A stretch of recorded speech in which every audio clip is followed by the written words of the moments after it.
तो आदाब, नमस्कार, गुड इवनिंग, सत श्री अकाल। एक बार फिर आप तमाम लोगों का स्वागत है क्राइम तक की कहानी के इस एपिसोड में। उम्मीद है पूरी फैमिली अच्छी होगी, अपना और अपनों का ख्याल रख रही होगी।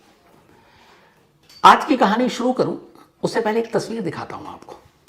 हालांकि इस तस्वीर को देख के शुरू में मैं भी थोड़ा सा कंफ्यूज हो गया था कि ये किसी फिल्म या वेब सीरीज की तस्वीर तो नहीं है, लेकिन ये रियल है। पटना में एक प्राइवेट हॉस्पिटल है, नाम है पारस हॉस्पिटल।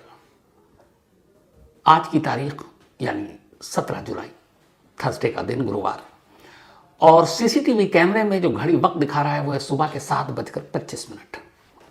अब 7:25 पर इस पारस हॉस्पिटल के सेकंड फ्लोर के प्राइवेट वार्ड में गलियारा है, कॉरिडोर है, और इसी कॉरिडोर में अब आप देखेंगे एक एक कर 5 लड़के चले आ रहे हैं।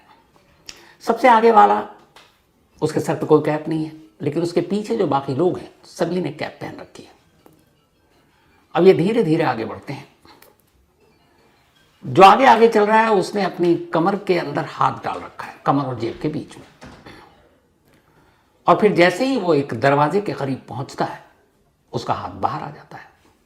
अब उसके हाथ में पिस्टल है। जैसे ही वो पिस्टल बाहर निकालता है उसके पीछे पीछे चल रहे बाकी चारों भी अपने अपने जेब या कमर से एक एक तमंचा बाहर निकाल लेते हैं। 5 लड़के, 5 तमंचा, खाली कॉरिडोर, सन्नाटा, कहीं कोई नहीं। और जिस जो रूम था जिसके बाहर आकर ये रुके हैं उसका नंबर है 209, सेकंड फ्लोर पर है पारस हॉस्पिटल के। अब आकर ये शख्स पहले उस शीशे के अंदर झांकता है और फिर एक हाथ से दरवाजा खोल देता है। अब वो अंदर, उसके बाद एक एक कर पांचों अंदर जाते हैं। करीब 10 मिनट तक कॉरिडोर में सन्नाटा है, कोई कहीं कुछ दिखाई नहीं दे रहा। 10 सेकंड बीत जाता है। 10 सेकंड के बाद अब एक लड़का उन्हीं में से तेजी से कमरे से बाहर निकलता है। उसके पीछे दूसरा निकलता है, फिर तीसरा, फिर चौथा। कमरे के अंदर गए थे 5, पर निकल रहे हैं 4, और चारों तेजी से वहां से बाहर आगे की तरफ जाते हैं और लेफ्ट साइड में मुड़ जाते हैं, क्योंकि बाहर निकलने का रास्ता उसी तरफ था। इस बीच में शायद रूम नंबर 209 में कुछ हुआ था, क्योंकि वहां से कुछ आवाज आई तो 209 के बराबर वाले कमरे का दरवाजा खुलता और एक शख्स जो वहां शायद पेशेंट के साथ रुका हुआ था वो देखता है कि क्या हुआ। जैसे ही वो दरवाजा खोलता है तब तक 209 से 5वां लड़का भी अब बाहर निकलता है।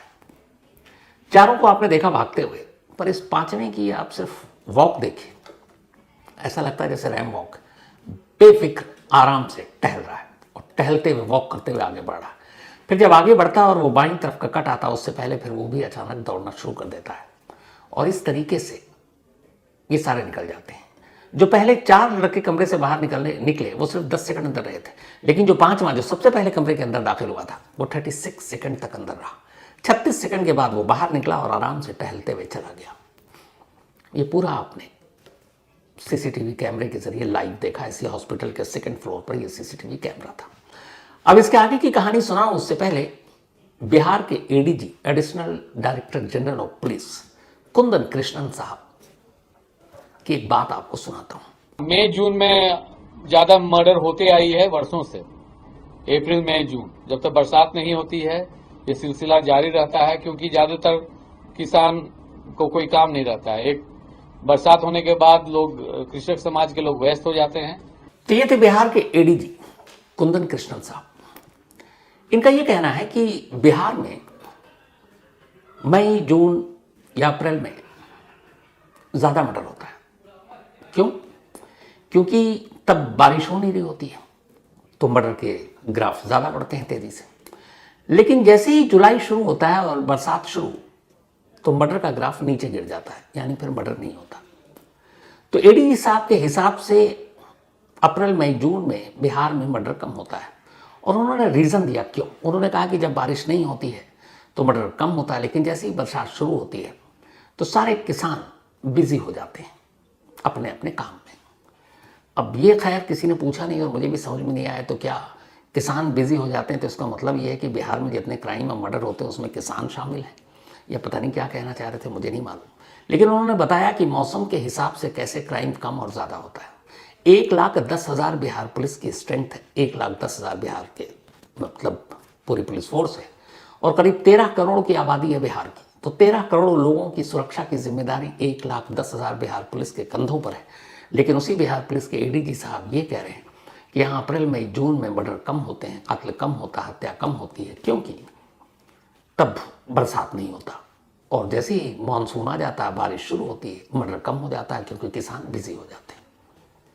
लेकिन अब एडीजी साहब को कौन बताए कि जब उन्होंने ये बात कही तो अभी इत्तेफाक से ना अप्रैल है, ना मई है, ना जून है, ये तो जुलाई का महीना और मानसून का भी महीना और बिहार में बारिश भी हो रही है। तो एडीजी साहब कायदे से तो बारिश में भी मर्डर हो गया। कैमरा आपके सामने अभी दिखाया जो सीसीटीवी था। अब इसके आगे की कहानी, क्योंकि अभी तक तो आपने सीसीटीवी कैमरे से देख ली कहानी, अब आगे इस कहानी को बढ़ाते हैं। तो सीसीटीवी कैमरे में 5 लोगों को आपने 209 नंबर में जाते हुए देखा और 10 सेकंड में 4 लोग निकले, 36 सेकंड में 5वां निकला और उसके बाद चले गए। कहानी यहाँ की खत्म, अब आगे की कहानी शुरू। इस 209 में जिस शख्स के लिए 5 तमंचा लेकर पहुंचे थे वो कोई और नहीं, बिहार का एक डॉन जिसका नाम है चंदन मिश्रा। बहुत ज्यादा उम्र भी नहीं है उसकी, शायद 30-35 साल होगी। दर्जन से ज्यादा मर्डर के मुकदमे दर्ज हैं उस पर और कहते हैं बक्सर में इसकी तूती बोलती है। बिहार में एक जगह है, बिहार और यूपी के बॉर्डर के पास बक्सर, तो वहां इसकी तूती बोलती है। दर्जन जिसके सर पर मुकदमे होंगे तो उसको जेल में तो रहना पड़ेगा, तो इत्तेफाक से ये भी जेल में था और एक मर्डर के मामले में इसे सजा भी हो गई। बाकी में भी ट्रायल चल रहा है। तो जब सजा हुई उसके बाद इसने इलाज के नाम पर पेरोल मांगी और इत्तेफाक से इसी अभी 3 जुलाई को उसकी पेरोल मंजूर हो गई और 15 दिनों की उसे पेरोल मिल गई। 15 दिन के लिए पेरोल की जाओ इलाज करो। अब चंदन मिश्रा 15 दिन के पेरोल पर बाहर आता है। एक डॉन, खूंखार क्रिमिनल, दर्जन से ज्यादा इंसान की जान लेने का मतलब आप भी समझ रहे होंगे। पेरोल मिली है इलाज के नाम पर, लेकिन ये जब जेल से बाहर आया तो अस्पताल नहीं गया, ये सीधे अपने इलाके बक्सर पहुंच गया जहां इसकी तूती बोलती, जहां इसके सारे गैंग के लोग हैं। और वहां जब जाता है तो इसका स्वागत एक और सत्कार होता है हीरो की तरह।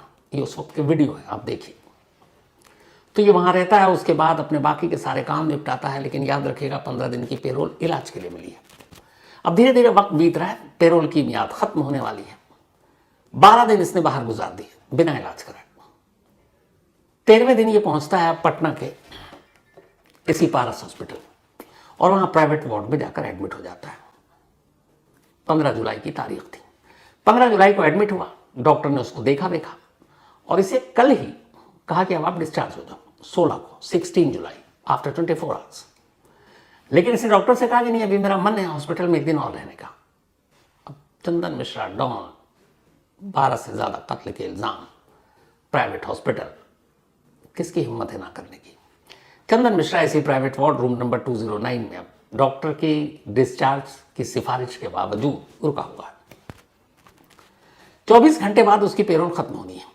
कायदे से कल उसको वापस जेल पहुंचना था, लेकिन डॉक्टर की सिफारिश के बावजूद कि डिस्चार्ज कर रहे हैं, वो 1 दिन और रुका और फिर उसी 209 में था। लेकिन इससे पहले कि वो अस्पताल से निकल पाता, आज सुबह यानी 17 जुलाई 7:25 AM ये जो 5 लड़के गए थे, ये कोई उससे मिलने नहीं गए थे, ये 5 शूटर थे। 5 के पास तमंचा और 5 209 में जाते हैं। 4 10 सेकंड तक गोली चलाता है, 5वां 36 सेकंड तक, और फिर ये लोग बाहर निकल जाते हैं बिना किसी खौफ के, वॉक करते हुए। अब बाद में खैर पता चलता है कि इस हॉस्पिटल में कुछ हुआ है, गोलियों का शोर सुनाई दिया, गूंज सुनाई दी, अस्पताल में अफरा तफरी, फिर पुलिस तक खबर गई तो पता चला कि 209 में चंदन मिश्रा को इतनी गोलियां मारी गई हैं कि बचने का तो सवाल ही नहीं था। 5 लोग, 5 पिस्टल, 10 सेकंड और 36 सेकंड, तो अंदाजा लगाइए वहां बैठकर बातें तो कर नहीं रहे होंगे, गोलियां ही दाग रहे होंगे। तो खैर उसके बाद पुलिस आती है। अब इसे क्या कहिएगा आप, नसीब इत्तेफाक कि गोली अस्पताल में ही मारी गई, इसलिए पुलिस को अस्पताल कहीं और ले जाने की जरूरत भी नहीं उठानी पड़ी। 2nd फ्लोर से उठाकर इमरजेंसी में ले जाया गया।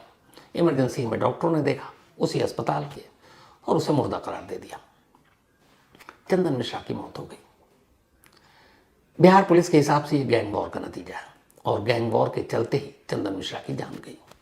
अब सवाल ये है कौन लोग। चंदन मिश्रा की बक्सर में जो तूती बोलती है वो ये है कि एक इसका दोस्त था शेरा और ये दोनों मिलकर इन्होंने अपनी गैंग शुरू की और उसके बाद ये लोगों को सुपारी के लिए, उगाही के लिए मारते। धीरे धीरे मुकदमों का ताज इसके सर पर बढ़ता ही गया। और इन दोनों की जो दोस्ती थी उसके चलते इनका ज़बरदस्त आतंक आ गया। उसका नाम शेरू था। अब इन दोनों की खास बात क्या थी और चंदन की खास बात क्या थी कि इन दोनों ने मिलकर, चंदन और शेरू ने, बाइक चलाने की एक स्पेशल ट्रेनिंग ली थी। वो ऐसे कि एक शख्स बाइक चलाता और पीछे दूसरा बैठता। आप कहेंगे कि बाइक पे दूसरा बैठता ही है, पिलियन राइडर।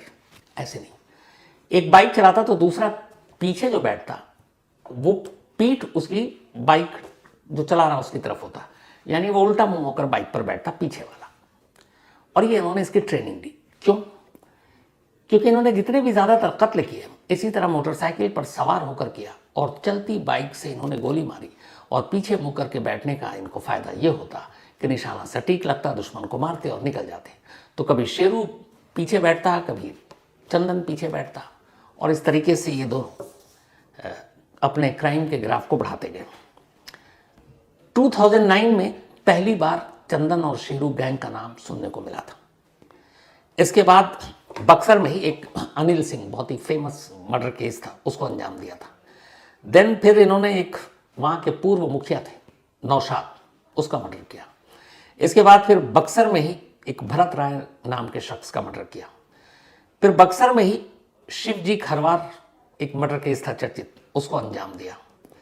इसके बाद बक्सर में ही निज़ामुद्दीन का मर्डर किया। फिर बक्सर में ही एक जेल के क्लर्क, उसका मर्डर किया। इसके बाद ये बक्सर के बाहर निकले और आसपास में भी फिर आरा पहुंचे, आरा टाउन में भी इन्होंने किया, और कई सारे एक एक कर मर्डर करते गए, और कई डकैती में भी इसका नाम रहा। अब एक चीज़ जो आ रही है वो ये है कि बिहार में कई ऐसी बैंक डकैती हुई थी जिसमें भी इस चंदन मिश्रा का नाम आया था। अब हाल में एक मशहूर ज्वेलरी शॉप में भी हुआ था, क्या उससे भी कनेक्शन चंदन मिश्रा का है? बिहार पुलिस फिलहाल देख रही है। लेकिन इस मर्डर ने बिहार के लॉ एंड ऑर्डर और बिहार पुलिस और खासतौर पर पटना पुलिस की क्षमता पर एक बार फिर सवाल उठाया, और वो ये है, और पूरे सिस्टम पर, कि एक इतना कुख्यात गैंगस्टर या डॉन चंदन मिश्रा, जिसके ऊपर दर्जन से ज़्यादा मर्डर के केस हैं, बड़ी मुश्किल से तो पकड़ में आया, एक ही मुकदमे में अभी तक सजा हुई है, और कितनी आसानी से उसे 15 दिन की पेरोल मिल गई, वो भी इलाज के नाम पर। और कमाल देखिए कि अगर ये शूट आउट आज ना होता तो शायद ये खुलासा भी नहीं होता कि 15 दिन उसको इलाज कराने थे, लेकिन वो इन 15 दिनों में 12 दिन तक अपने घर, अपने गांव, अपने उसी बक्सर जहाँ पे इसका खौफ है, इसका आतंक है, वहीं टहलता रहा, घूमता रहा, स्वागत सत्कार पार्टी करता रहा। और अब लगा कि बस अब पेरोल खत्म होने वाला है, तो चलो जेल जाने के बाद कुछ डॉक्यूमेंट तो देना ही पड़ेगा, मेडिकल।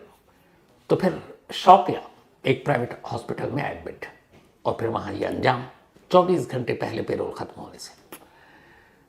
अब ये जो 5 शूटर थे, इन्होंने एक तरह से खुले चेहरे के साथ बिहार पुलिस को खुली दावत दी है, क्या हो मुझे पहचानो और पकड़ो और अंदर कर दो।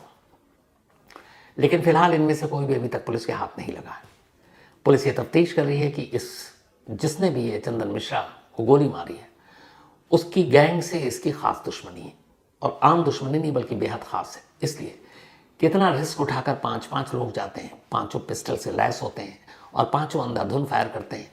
अभी तक तो शायद पुलिस ये बताने की हालत में भी रही थी कि गोलियां कितनी मारी गई हैं। अब 5 पिस्टल से एक साथ अगर सभी फायर करें, पता नहीं कितनी गोलियां होंगी, तो ये भी पता नहीं। लेकिन गैंग वॉर है, पुलिस गैंग के बारे में तफ्तीश कर रही है।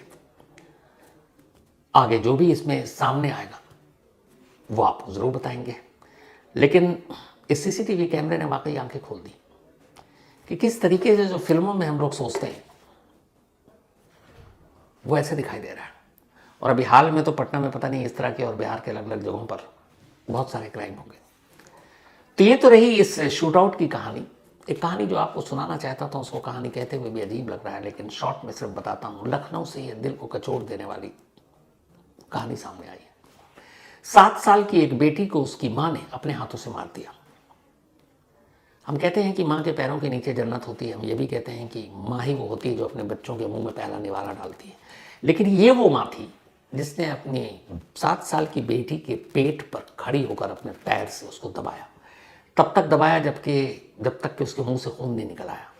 इसके बाद फिर वो हटती है और अब अपने हाथों से अपनी बेटी के उसी मुंह को दबाती है, और तब तक दबाती है जब तक कि उसकी सांसें टूट नहीं जाती।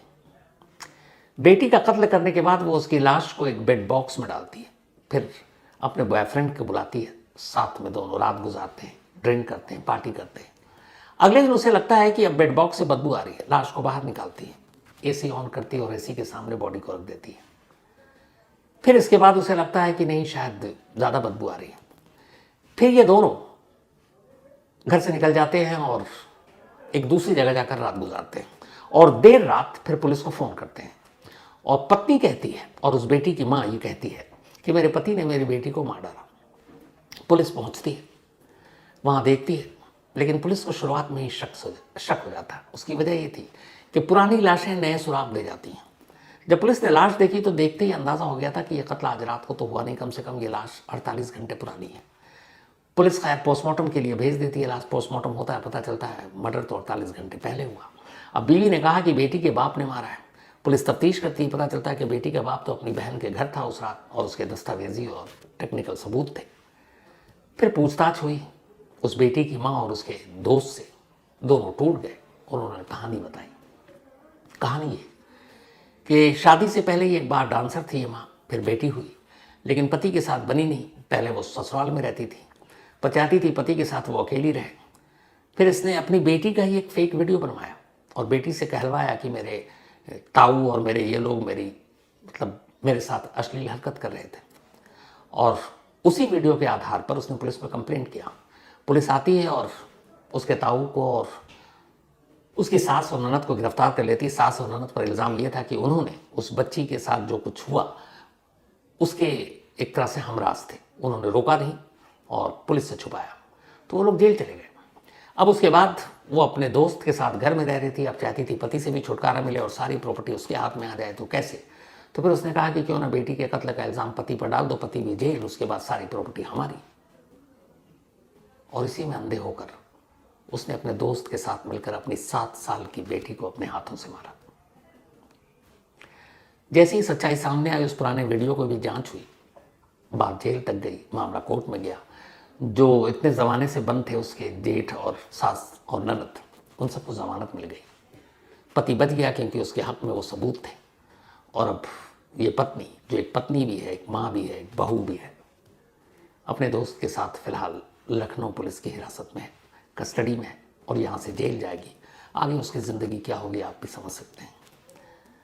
ऐसी वारदात, ऐसी चीज़ें जब सामने आती है, दिल के रूह तक कुछ छलनी कर देती है। क्योंकि हम लोगों ने तो यही सुना कि माँ के पैरों के नीचे जन्नत होती है, लेकिन वही माँ अपने उसी पैर से अपनी बच्ची को कुचल कर मारे, सोच से परे की चीज़ है। फिलहाल इस अफसोसनाक कहानी में इतना ही। अब आपसे मुलाकात होगी कल रात 9 बजे किसी नई कहानी के साथ। तब तक अपना और अपनों का ख्याल रखिएगा। Thank you very much.